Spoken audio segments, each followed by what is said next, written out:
Ouais, ouais. Bon, alors je vais parler des Jeux Olympiques, ce qui s'est passé pendant les Jeux Olympiques.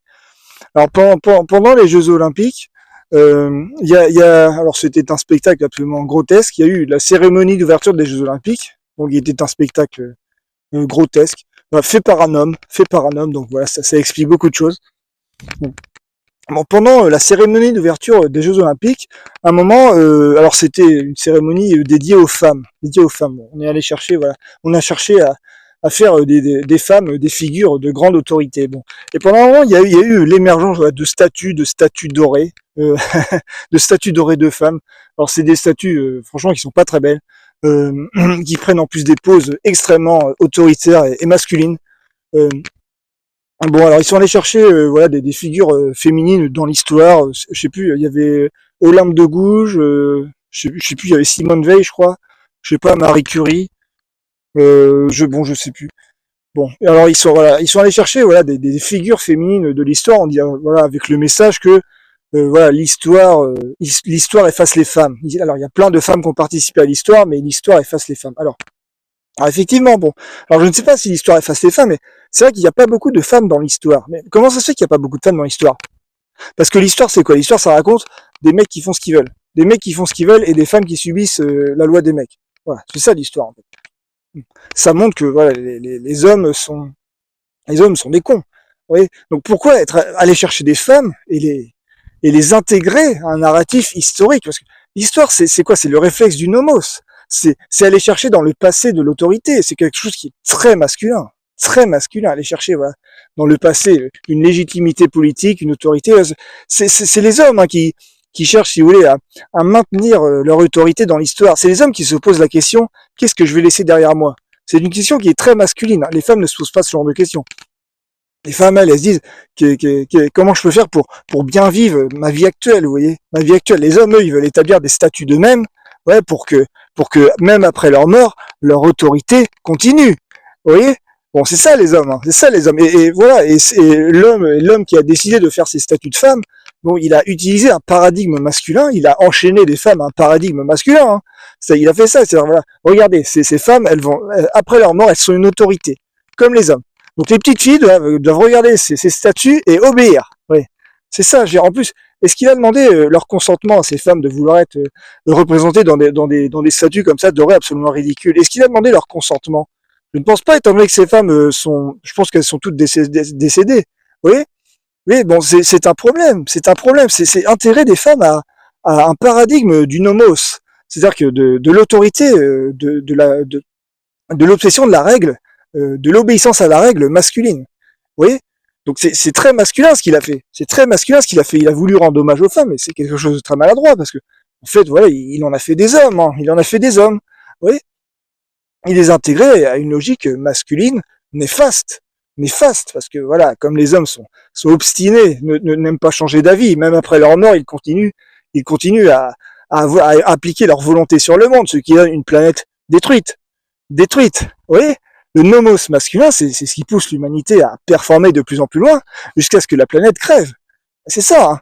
Et moi, je préfère les sentiments féminins, les sentiments actuels. Vous voyez, les sentiments d'une femme actuellement qui vit sa vie et qui cherche à avoir le plus de sentiments possible. Vous voyez? Oui. En plus, comme les femmes, ce sont des êtres sentimentaux, ce sont des êtres nuancés et changeants en fonction du contexte. Elles sont sensibles à leur monde. Elles sont sensibles à en faire des statues et en faire des objets inanimés, insensibles au monde, quoi qu'il arrive, elles ne bougeront plus jamais. Vous voyez, c'est moche de faire ça. C'est moche de faire ça à des femmes. C'est moche. Vous voyez. En plus, en ce moment, je sais pas, il y a des discussions pour donner à un porte-avions le nom de Simone Veil. Mais franchement, c'est d'un goût assez douteux, hein, parce que Simone Veil, elle a survécu à une guerre, lui donner le nom d'une arme, franchement, c'est d'un goût très douteux. Hein. D'accord. Si on fait un porte-avions, mais il faut l'appeler le porte-avions, je sais pas, D'Artagnan, Cyrano, des cons, des assassins un peu cons, vous voyez, et puis foutre une présidente de la République, voilà, comme ça, Cyrano ira ira affronter le monde sous l'égide de Roxane, vous voyez. Bon, bon, et donc voilà, faire des statuts de femmes, c'est un problème parce que ça les enchaîne finalement à un paradigme qui est très masculin, le paradigme de l'obéissance au passé, qui est quelque chose que les hommes ont inventé, hein.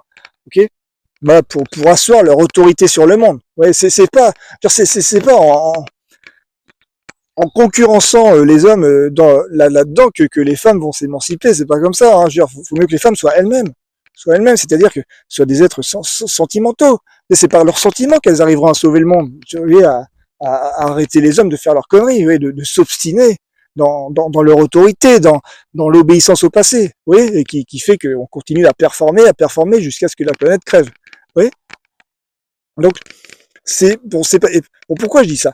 Bon, parce que voilà, faire des statues de femmes, ça ne correspond pas à leur nature. Les femmes ont une nature différente des hommes et elles ont une nature supérieure aux hommes. Supérieure aux hommes. Ok? Les hommes sont des êtres inférieurs. Ok? Parce que les femmes sont capables de changer en fonction du contexte, en fonction de leur situation de vie. En fait, les femmes sont capables d'avoir plusieurs vies. Les femmes sont capables d'avoir sincèrement plusieurs vies. Donc, j'ai un exemple qui est très connu, c'est Cléopâtre. Cléopâtre qui était amoureuse de Jules César et de Marc-Antoine. Elle était amoureuse des deux. Elle était vraiment amoureuse des deux.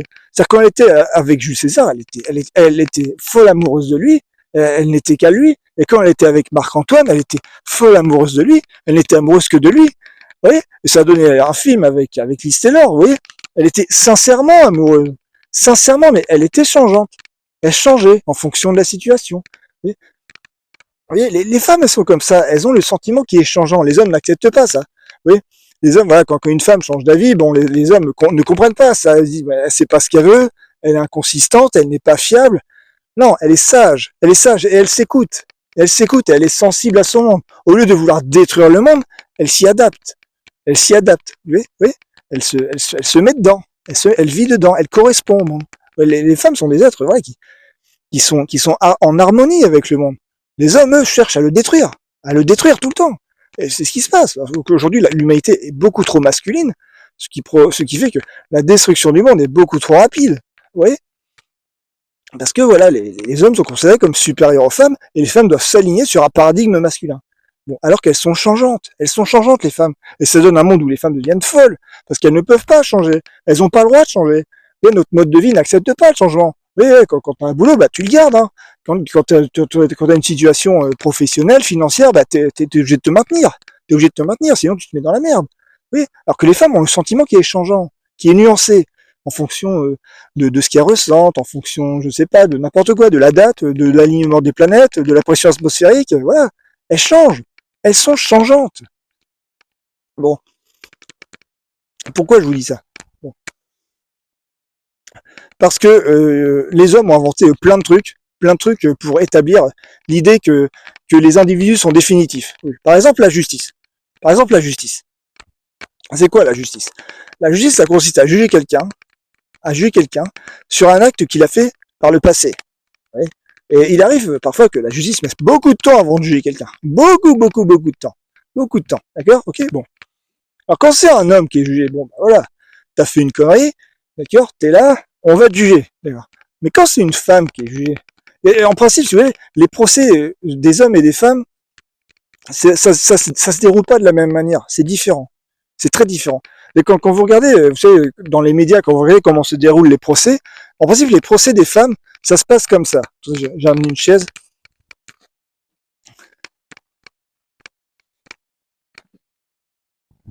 Ok, bon. Les procès avec les femmes, ça se passe comme ça. Alors, c'est pas filmé les procès, mais il y a des dessins. Bon. Alors, on voit comment elles sont, les femmes qui sont accusées d'avoir fait de mauvaises choses. Elles sont comme ça, regardez. Elles sont comme ça. Elles sont assises, d'accord? Les épaules rentrées, les mains jointes, comme ça. Elles baissent la tête. Ok? Bon. Et elles obéissent. Elles disent ce qu'elles doivent dire. Oui? Leur défense leur a dit, leur a préparé ce qu'elles devaient dire. Elles avouent tout. Elles ne cherchent pas à se dédouaner de ce qu'elles ont fait. Elles ne clament pas leur innocence. Ah, ça, c'est les mecs. Hein. Les mecs clament leur innocence. Les mecs, ils font du théâtre. Oui? Les procès pour les femmes, c'est du très mauvais théâtre parce que le scénario est écrit à l'avance. Les actrices ne jouent pas. Elles jouent pas. Hein. Elles sont comme ça. Voilà. Elles avouent tout. Elles ont peur voilà, du tout Barnum, de tout le cérémonial, parce que la justice, voilà, c'est quelque chose de très réglementé, de très codifié, hein, vous voyez. Donc les procès avec des femmes, c'est ça. Hein, c'est une femme qui est comme ça, voilà, qui est recroquevillée, qui obéit, qui dit ce qu'elle doit dire. Ouais, c'est un. En fait, la justice pour les femmes, ça consiste à les faire avouer, en fait. Juste ça.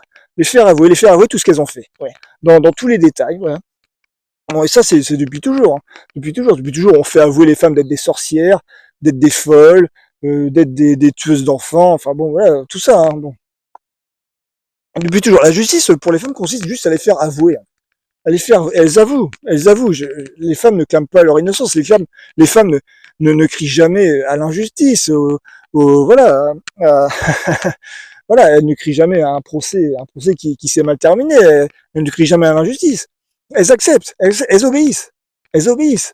Ça, c'est terrible et c'est injuste. C'est parfaitement injuste. C'est parfaitement injuste parce que une femme à un instant T n'est pas la même femme que la femme qu'elle était lorsqu'elle a commis quelque chose de mal. C'est pas la même femme. Les femmes, elles changent, elles sont nuancées. Vous voyez? Oui, il arrive souvent que les femmes, vous voyez, quand elles se réveillent le matin, des fois, elles pleurent. Elles pleurent pour rien. Elles savent pas pourquoi.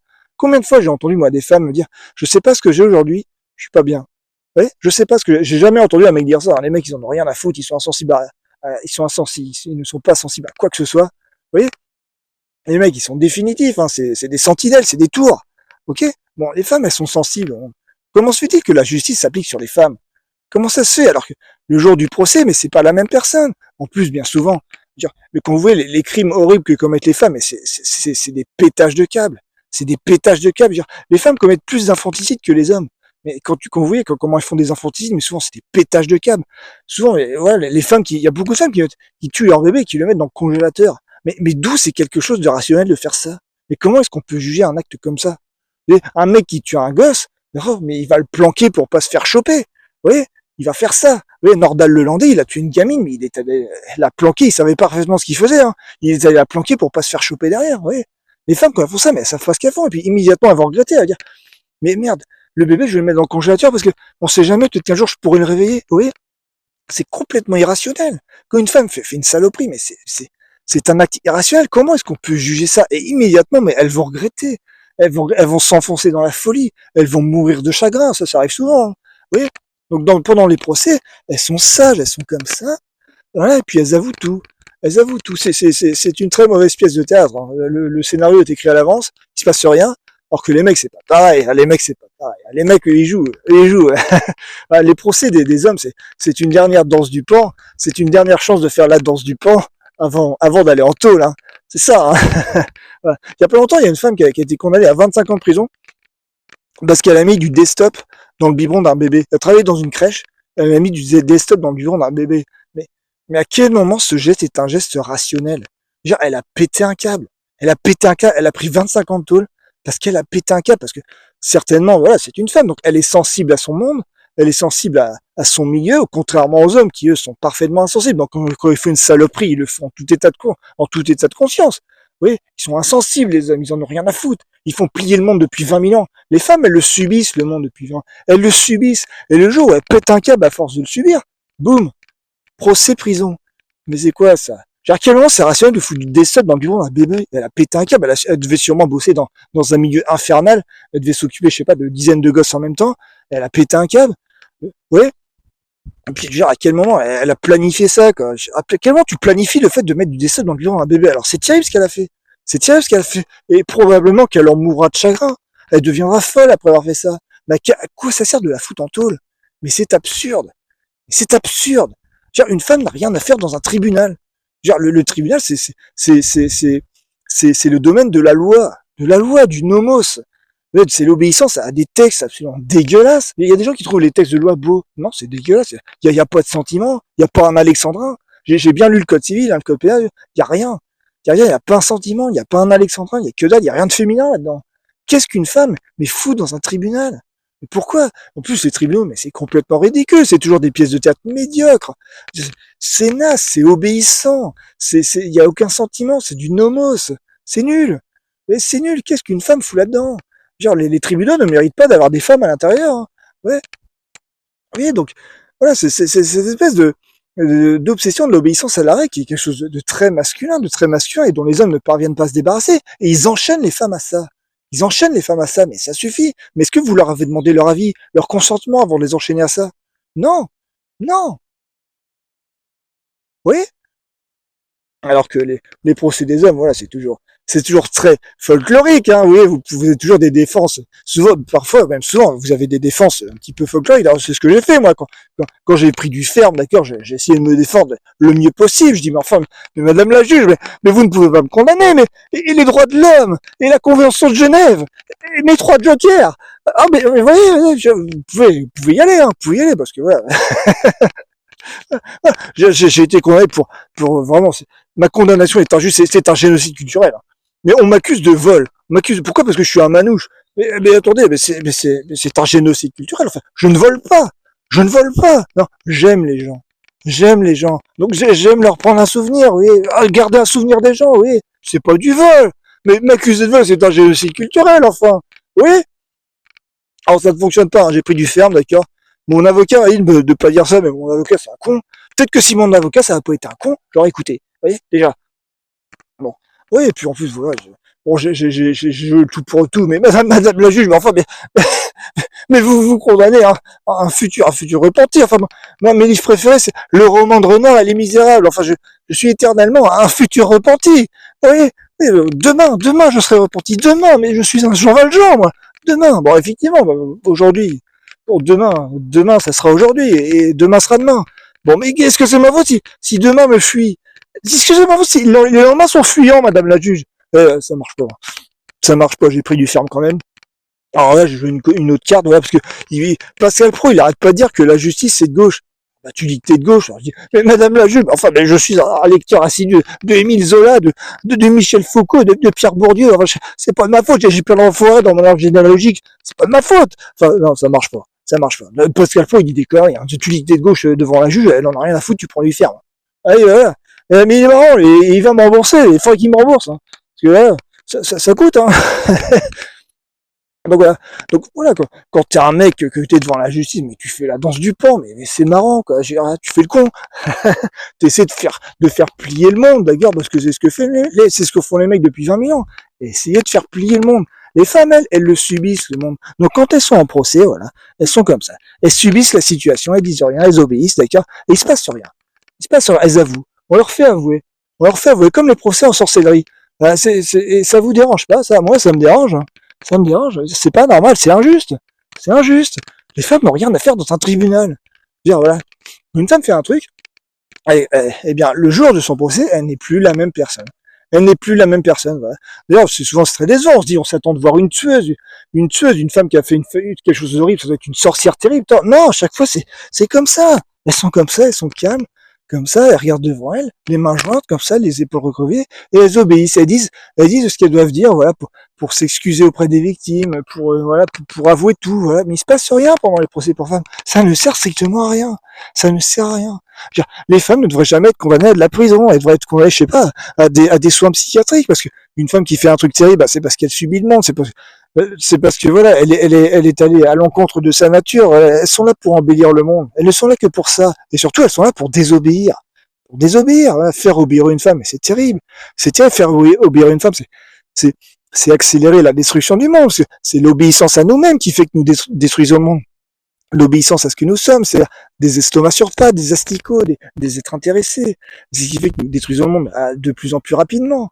Vous voyez, si on les écoutait, les femmes, si, tu vois, ces femmes qui ne servent à rien, qui ont des sentiments pour rien, qui ne savent pas pourquoi, elles ressentent ci, elles ressentent ça. Si on prenait le temps de les écouter, bah, ça rendrait l'humanité un petit peu moins fonctionnelle, un petit peu moins rapide, un petit peu moins utilitariste, et ça détruirait moins rapidement la planète. Peut-être qu'elle aurait le temps un petit peu plus de se régénérer. Si on les regardait, si on les écoutait, oui, en train de faire des entrechats, oui. Et si on les écoutait avoir des sentiments, mais non, on fait des statues d'elles, puis on cravache les petites filles, on dit tiens, t'obéis à la statue qui est là, tu la fermes. Super, tu te dépêches d'être comme elle, tu te mets le cul, d'ailleurs comme ça le PIB il augmentera plus rapidement. Merci, hein, c'est génial, j'ai pas l'impression que c'est de gauche, hein, je sais pas, mais voilà, j'ai pas l'impression que c'est de gauche, mais bon voilà, il paraît que c'est de gauche, il paraît que le mec a fait ça est de gauche, alors c'est une gauche spéciale, d'accord, ça a changé, hein. Il y a plus de gauche dans ce pays, c'est fini. Hein. Il n'y a plus que des fachos. Vous êtes tous des fachos. Vous êtes tous des fachos. Voilà.